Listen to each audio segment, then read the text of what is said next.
All right, Biden kicked off his campaign, remember, claiming this about today's red-hot economy. The middle class is hurting. It's hurting now. The stock market is roaring, but you don't feel it.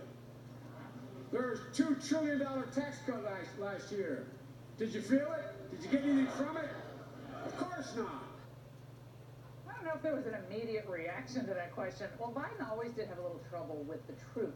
Here's what the Independent Tax Policy Center says about the middle-class tax cut and Trump's overall tax cut plan. 82% of households making $50,000 to $75,000 a year got a tax cut, and 87% of households making between $75,000 and $100K a year got one as well. Joining me now with reaction, Dan Bongino, Fox News contributor, and Chris Hahn, former aide to Senator Chuck Schumer, and host of the Aggressive Progressive podcast on Revolver. All right, Chris, why won't Democrats admit that Trump's tax cuts work?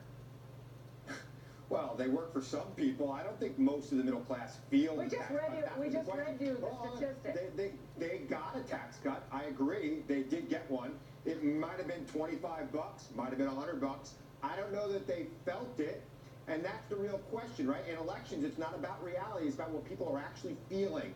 That's what Trump did during the last election. He was very good at convincing people that they have not felt the economic recovery that Obama had been delivering in his 8 years as president. And he was very successful in delivering that message home because most people in the middle did not feel the economy recovered. They did not feel secure, and they did not feel the economy recovering. So when it comes to the tax cuts, you talk to regular people, Laura, I know I do, they didn't really feel it. Okay, Dan, back to reality.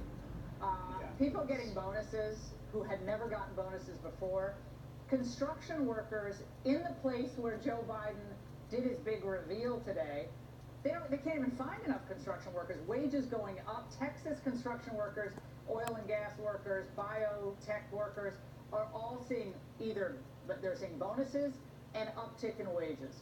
I know it's a hard argument to make, but I don't think Joe Biden even came close to making it in a convincing fashion. What say you? Yeah, and I just don't know what Chris is talking about. It's almost like liberals are like immune to data. It's like you give them a number, you say upwards of 80% of Americans got a tax cut. They go, oh, no, they didn't. And then you say, well, there's a poll out now showing large majorities of Americans think the economy is good to very good. And their answer is, no, other kids didn't, like it was a Beavis and Butthead episode. I mean, you cannot get through to liberals. This is phenomenal. It's you know, they're so good at gaslighting people. But you're right. Joe Biden made an awful argument. The fact of the matter is, again, just facts here. I know these are troubling to some liberals out there. Barack Obama presided over, and Joe Biden, the worst recovery from a recession in modern American history based on any available metric. I mean, we measure economic growth by growth numbers, by GDP numbers.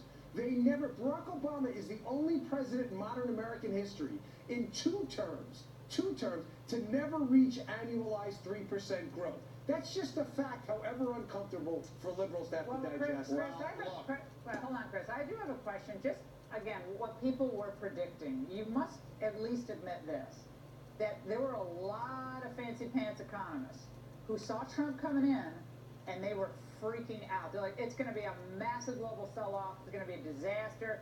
Krugman is the creme de la creme for the left in economics. Yeah. He was fantastically wrong. The man should never show his face in public again, if you ask me, given that single prediction that he made. He's an economist and a Nobel Prize-winning economist. By every metric, if President Obama had reached this pinnacle of success economically, he'd be on Mount Rushmore by now. But now suddenly we got to change the rules of how we measure a good economy. I mean, you can't even argue that with a straight face at this point. I feel bad for Biden. Laura, I cannot argue that this is a bad economy. This is a good economy right now, and I hope it continues.